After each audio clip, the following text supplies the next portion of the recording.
Olá, iremos fazer a análise do poema Embriaguez, de Francisca Cerqueira. Este trabalho é referente à disciplina de Teoria Literária 2, ministrada pelo professor Abílio Pacheco. As discentes são eu, Amanda Cecília Nunes de Oliveira, Evelyn Cristine de França Vaccaro, Thaisa Souza de Souza. O poema analisado está contido dentro do livro O Feminino em Movimento, da autora Francisca Cerqueira. Esse livro foi publicado em 2016. Leitura do poema Embriaguez. Ah, esse copo, esse vinho, teus cabelos, teu rosto, teus olhos, tua boca, tua pele, tudo em ti. Tudo diante dos meus olhos, a me embriagar mais que o vinho, numa visão transcendental, imagem futurista, de computação gráfica, cada parte de ti, que se separa e se junta, dançando na frente dos meus olhos, nadando no vinho do meu copo, tinto de desejo, molhado de volúpia, encorpado como o teu beijo, próximo ao clímax. Ah, esse copo, esse vinho, essa vontade da minha boca na tua boca, da minha língua passeando no teu céu estrelado, de dentes alvos e lindos, de sentir os teus lábios quentes na minha pele, de beijar o teu peito e pescoço devagarzinho, deliciando-me e te deliciando. Ah, essa vontade de te ouvir gemer de prazer, de passar a língua, beijar, mordiscar a tua orelha e descer, deliciando os meus lábios e descer, fazendo-te contorcer-se de desejo e com a minha língua inquieta embriagar-me mais ainda com o teu cheiro e sabor incomparáveis. E nessa dança de mãos, lábios e línguas, nesse balé sensual e frenético, fazer-te delirar, estremecer e quase perder os meus sentidos, com a explosão de 1 bilhão de estrelas coloridas saindo de cada poro da minha pele. Ah, esse copo, esse vinho. Cerqueira 2016, das páginas 64 a 67. Os objetivos deste trabalho. Assim como Norma Gumstein, o principal objetivo deste trabalho é realizar uma análise do poema Embriaguez, de Francisca Cerqueira, onde não serão esgotadas todas as possibilidades de sentido e significação, tendo em vista que as interpretações são imensuráveis, ou seja, são múltiplas interpretações. Considerando a temática do poema, busca-se realizar interpretações a partir do viés exposto pela própria autora através de uma entrevista em que ela divulga o seu livro. E ela diz o seguinte: meu livro aborda a situação da mulher na sociedade contemporânea, com textos poéticos enfatizando questões como casamento, sexualidade, liberdade e política. Antes de iniciarmos a análise e a interpretação do poema propriamente dito, é importante conhecermos um pouquinho a respeito da autora. Quem é Francisca Maria Cerqueira da Silva? Bem, de acordo com as informações que constam em seu currículo Lattes, ela é desde 2002 graduada em Letras, licenciatura plena em Língua Portuguesa pela Universidade Federal do Pará, a UFPA. Ela é desde 2009 especializada em Educação Especial e Inclusiva pela Faculdade Internacional de Curitiba, a Facinter. Ela é desde 2015 mestra em Letras e Ensino de Língua e Literatura pela Universidade Federal do Tocantins, a UFT. E atualmente ela exerce a docência na Universidade Federal do Sul e Sudeste do Pará, a Unifesp.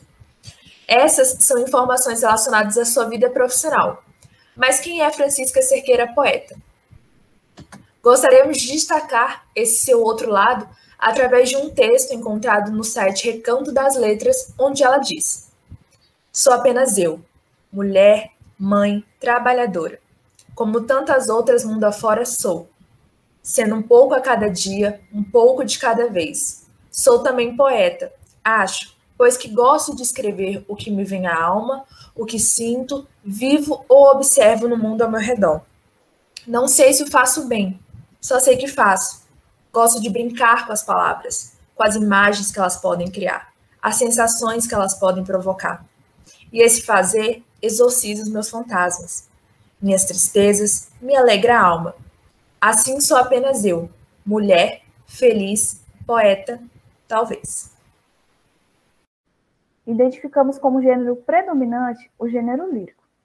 Para representar isso, trouxemos Cunha, e diz que, de fato, no poema lírico, há sempre um eu que se expressa, advindo daí o subjetivismo atribuído a esse tipo de composição. Não devemos, entretanto, confundir o eu lírico com o eu autobiográfico, já que o fato literário possui um universo fictício, onde os elementos da realidade concreta entram em tensão com o imaginário para criar uma nova realidade atrás da qual o autor desaparece. Portanto, o apregoado subjetivismo lírico independe do eu biográfico. Cunha, 1975, página 98. Para representar esse subjetivismo do eu lírico, o poema, ele, desde o título embriaguez, que é a metáfora central, ele já vai colocando todas essas questões de elementos da realidade que não são usados no sentido literal, mas no sentido figurado. Essa metáfora central de embriaguez, por exemplo, ela é usada como o estado de êxtase. E o eu lírico, principalmente a partir desse verso, esse copo, esse vinho, que é usado também em outros momentos, mostra esse estado de recordação que ele tem. Como se esse copo pudesse falar, ele iria descrever todas essas sensações e sentimentos que, após esses versos, o eu lírico coloca. Então, é muito interessante construir esse subjetivismo que é apresentado pelo eu lírico durante esse poema, que, a partir de um elemento da realidade, no caso, um estado do que realmente ocorre de embriaguez, quando uma pessoa consome uma bebida alcoólica em grande excesso, é um estado da realidade concreta, mas que, nesse caso, o eu lírico, ele utiliza elementos do imaginário para criar uma nova realidade e, a partir daí, ir constituindo os sentidos, interpretações, sensações do poema. Além dessa questão, esse poema, ele possui elementos sonoros que serão apresentados mais à frente e analisados também, que é uma característica também importante do gênero lírico. Então, ele tem diversos artifícios que nos levam a considerar ele como predominante. Além disso, outro fato importante que nos leva a essa conclusão dele ser predominante do gênero lírico é que no livro em que o poema está presente, de Cerqueira, 2016, página 10, ele apresenta um prefácio escrito por Abílio Pacheco, o qual destacamos alguns aspectos importantes para levar a essa conclusão. Abílio Pacheco diz que na segunda parte do livro, intitulada Do Amor e Outras Sensibilidades, estão os poemas que desnudam o feminino, que não é só de luta, no caso dessa luta, uma luta feminista que busca a igualdade de gênero, a luta pelos direitos das mulheres, que eles sejam garantidos, mas também pela sensibilidade, porque esse poema ele contém traços fortes, mas sensíveis ao mesmo tempo. Ele é forte e suave. Ainda ele continua. Lemos os poemas amorosos mais calientes nessa segunda parte. O poema Embriaguez é um exemplo desses poemas que falam de desejos e realizações carnais.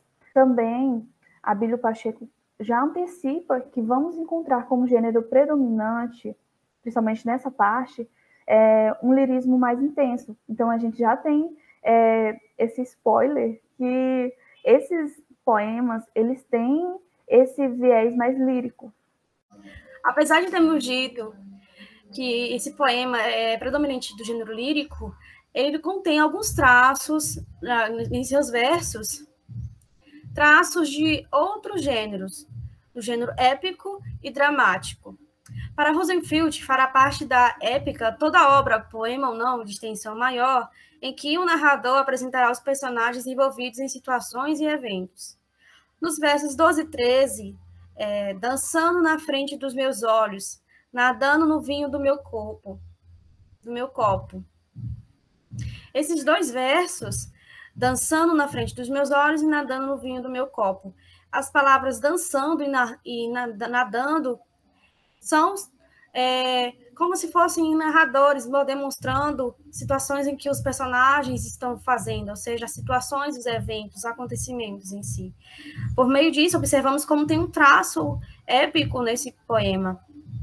Além do mais, Pertencerá à dramática toda obra dialogada em que atuarem os próprios personagens, em geral, apresentados por um narrador. Ou seja, sem serem apresentados por um narrador. E nos versos 39 a 41, observamos como contém essa característica do gênero dramático, onde os personagens atuam sem serem apresentados por um narrador. E os versos 39 e 41 diz assim: e nessas danças de mãos, lábios e línguas, nesse balé sensual e frenético, fazer-te delirar e estremecer. Observamos como os personagens em si fazem a ação, mas o narrador não narra a situação. É somente as ações dos personagens. E observamos através disso como esse poema apresenta esses traços estilísticos de outros gêneros, não somente do lírico. O sujeito lírico aqui também se expressa de forma do gênero épico e dramático. Adentrando agora para uma análise mais detida do poema, veremos o aspecto da melopeia. Mas o que vem a ser a melopeia? Bom, segundo Saletti-Cara, a melopeia é responsável por produzir no leitor correlações emocionais por intermédio do som e do ritmo da fala. Ou seja, diferente da prosa, o poema, a poesia, ela costuma despertar algumas sensações durante a leitura, durante o falar. Logicamente que existem prosas melódicas, mas gostaríamos de destacar isso no poema de Francisca Cerqueira. Então, a partir dessa definição de Saletti-Cara e das análises de Norma Goldstein e de Helena Altenfelder, a gente identificou alguns fatores que evidenciam esse aspecto sonoro no poema em questão, como, por exemplo, a aliteração, a repetição e as rimas. Vejamos. Esse copo, esse vinho, teus cabelos, teu rosto, teus olhos, tua boca, tua pele, tudo em ti. Tudo diante dos meus olhos, a me embriagar mais que o vinho, numa visão transcendental. Aqui a gente percebe a repetição da letra T. Teus cabelos, teu rosto, teus olhos, tua boca, tua pele, tudo em ti, tudo diante dos meus olhos, numa visão transcendental. Então aqui a gente percebe que o T ele se repete muito. E não só essa consoante, como também esse verso. Esse copo, esse vinho, que ele vai se repetindo ao longo do poema e surge no final com a função de verso de recolha. Vejamos. E quase perder os meus sentidos, com a explosão de 1 bilhão de estrelas coloridas saindo de cada poro da minha pele. Esse copo, esse vinho. Aqui, esse mesmo verso, ele acumula, ele condensa todas as experiências, os momentos e as sensações descritas ao longo do texto e reaparece ao final, de fato, finalizando o poema. E, além disso, também temos as questões das rimas. Elas não são tão evidentes no poema, a gente conseguiu detectar mais rimas internas, mas trouxemos aqui alguns exemplos onde a sonoridade dessas rimas influencia na leitura. Vejamos. Dançando na frente dos meus olhos, nadando no vinho do meu copo, tinto de desejo, molhado de volúpia, encorpado como o teu beijo, próximo ao clímax. Então aqui a gente percebe essa semelhança sonora entre olhos, copo, desejo, beijo, molhado, encorpado. Não só nesses versos, como também em esse copo, esse vinho, essa vontade da minha boca na tua boca, da minha língua passeando no teu céu estrelado de dentes alvos e lindos. A gente vê ali uma certa semelhança sonora também entre estrelado e alvos. O sujeito lírico e o interlocutor. Agora iremos apresentar como que é construída essa relação entre o sujeito lírico e o interlocutor. Conforme Cara, 1998, página 47, na poesia moderna, o sujeito explicitado como eu não se refere a uma pessoa particular. A poesia não alimenta nenhuma ilusão de um armazém de emoções reais. Ou seja, o sujeito lírico é o elemento que une todas as escolhas de linguagem de que é feito um texto. Cara, 1998, página 52. E também outra constatação é que o interlocutor nesse poema ele aparece de forma implícita. Uma questão importante é que esse poema ele materializa essa constatação de cara, porque nele você consegue diferenciar claramente o sujeito lírico do autor, no caso da autora que escreveu. O poema Embriaguez, ele reflete essa construção e materialização da descrição que o eu lírico faz em torno do vinho e das sensações que essa embriaguez, no caso, esse estado de êxtase, causa nesse sujeito lírico. Você consegue se envolver de forma natural e espontânea, que chega até momentos que você entra na história, porque o poema, o sujeito lírico, ele consegue conduzir de uma forma que, a partir do vinho, ele está relembrando uma situação que ele gostaria de voltar de novo para aquela situação. É tanto que em alguns momentos há essa vontade e tem todas as vontades que o sujeito lírico quer refazer novamente.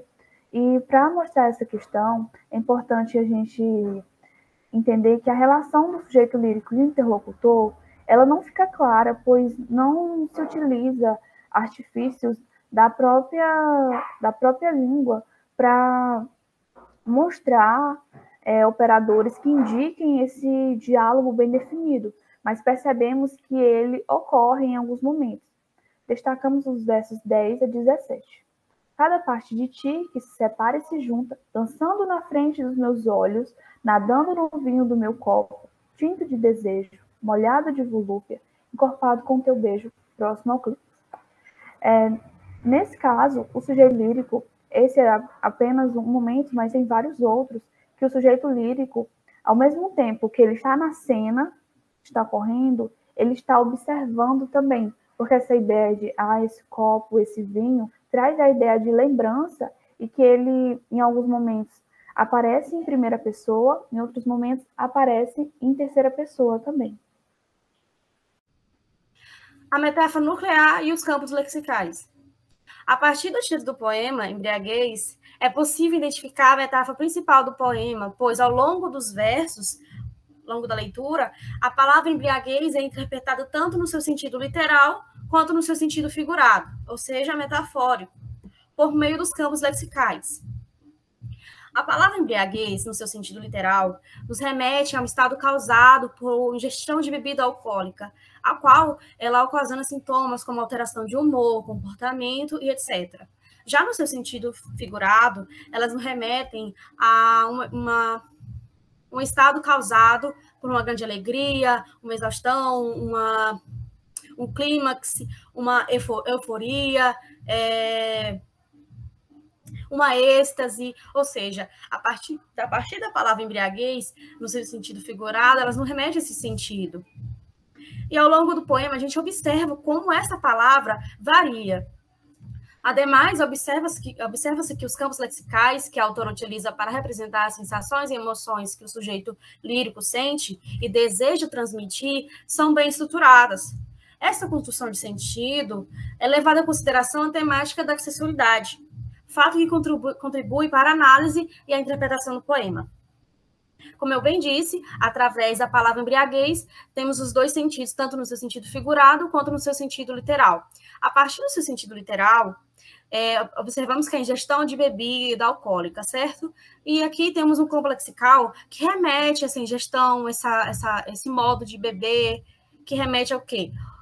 Como eu grifei aqui com a cor amarela nas palavras, no primeiro verso, esse copo, esse vinho. O copo e o vinho remetem a embriaguez de bebida, de ingestão de bebida alcoólica. Embriagar também, no verso 6. Embriagar, me embriagar mais que o vinho. Essa palavra embriagar aqui, ela está se referindo a essa gestão de bebida. Como também tinto, que remete ao vinho. Molhado, como se remete à textura que o vinho tem, a textura, o estado líquido que a bebida tem.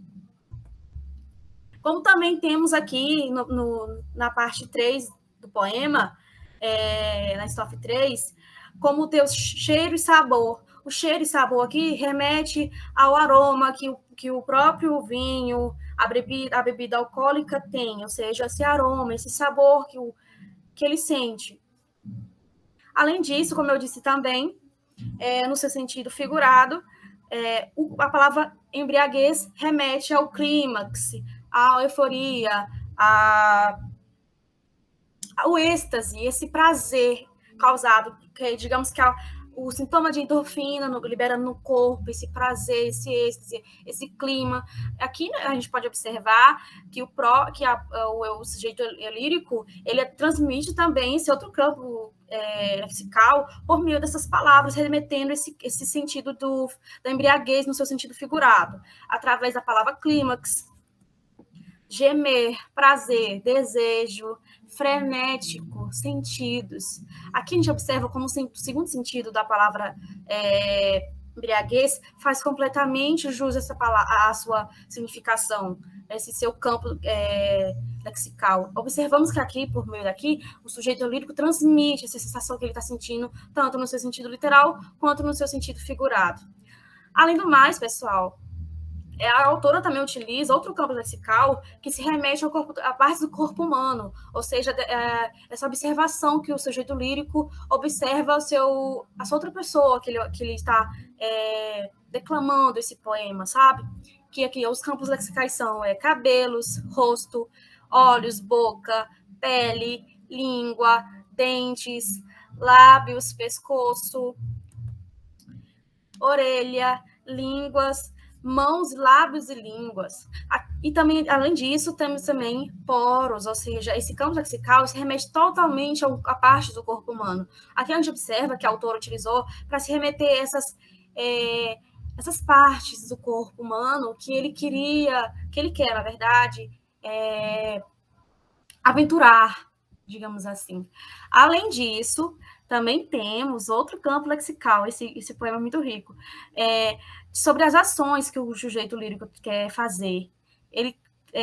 Eu grifei com a cor roxa para exemplificar, aqui nos versos da terceira estrofe e da segunda estrofe também temos, que é beijar, ouvir, passar, mordiscar, descer, delirar, estremecer. Ou seja, essas ações são bem, como eu posso dizer, são uma referência do que o lírico quer fazer com o sujeito, ou com a pessoa que ele declama esse poema, que essa sensação que ele está sentindo, remetendo essa memória, ou seja, após essa embriaguez, essas sensações, essas ações que ele quer fazer, sabe?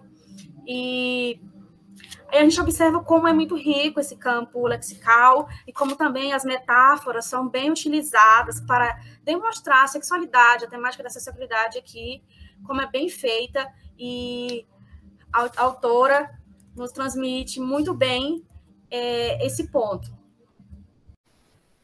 Caminhando agora para a conclusão da nossa análise e interpretação do poema, veremos a questão da lógica interna. Helena Cunha exemplifica, através de oxímoros e paradoxos, a questão da alogicidade, que ela diz ser um dos fenômenos estilísticos da lírica. Mas o que vale destacar aqui é que a questão da lírica do poema é que ele apresenta uma lógica interna, uma lógica própria. Ou seja, geralmente não explicamos um poema, uma música, da mesma forma que explicamos a realidade, a ordem natural das coisas. Em Embriaguez, de Francisca Cerqueira, também é possível identificar essa lógica específica em alguns versos. Vejamos. Tudo diante dos meus olhos, a me embriagar mais que o vinho, numa visão transcendental, imagem futurista, de computação gráfica. Ou seja, aqui é possível notar que com o contato com o interlocutor e com a ingestão de vinho, a visão já não é mais visão, é uma visão transcendental, que transcende, ou seja, esse contato com o interlocutor, até mais que o vinho, consegue aflorar esses sentidos muito mais intensamente. E não somente isso, mas também é possível perceber outro fator nos seguintes versos. Imagem futurista, de computação gráfica. Ou seja, ao longo do poema, com a leitura, com a reflexão sobre ele, é possível perceber que se trata de uma memória, de uma recordação, de uma lembrança do sujeito lírico. E essa lembrança, ela está tão perfeitamente delineada, ainda tão clara, tão fresca na mente do sujeito lírico, que ela parece com uma imagem futurista, de computação gráfica, ou seja, ela ainda possui uma riqueza de detalhes que a gente vê ao longo do poema, ela ainda é muito forte para esse sujeito. E não somente nesse conjunto, mas também é possível perceber aqui. E quase perder os meus sentidos, com a explosão de 1 bilhão de estrelas coloridas saindo de cada poro da minha pele. Ah, esse copo, esse vinho. Ou seja, quando é dito com a explosão de 1 bilhão de estrelas coloridas, a gente percebe que essa explosão de estrelas coloridas não é de fato o que imaginamos primeiramente, mas sim o ápice, o momento máximo da perda de sentidos que tanto o contato com o interlocutor quanto a ingestão do vinho causa. Ou seja, essa explosão de estrelas coloridas é resultado da embriaguez que é vista ao longo do poema. E assim encerramos a análise do poema Embriaguez, de Francisca Cerqueira. Como dissemos lá no início, o nosso objetivo com este trabalho não é esgotar todas as possibilidades de sentido e significação que este poema pode ter, mas sim contribuir com uma perspectiva, uma análise. De certa forma, até instigar as pessoas a lerem a autora e desenvolverem as suas próprias reflexões. Não somente isso, mas também explorar um pouquinho que seja da temática abordada em seu livro, que é a questão da liberdade e da sexualidade feminina ainda vista como um tabu pela sociedade. Acerca das dificuldades que tivemos com este trabalho, infelizmente tivemos uma série de contratempos e a questão da pandemia, desse contexto pandêmico, dificulta ainda mais essa questão da articulação de horários, de discussões, de debates a respeito do poema. Mas esperamos que as informações tenham sido dadas de maneira clara. Estas são as nossas referências e agradecemos pelo seu tempo e atenção. Obrigada.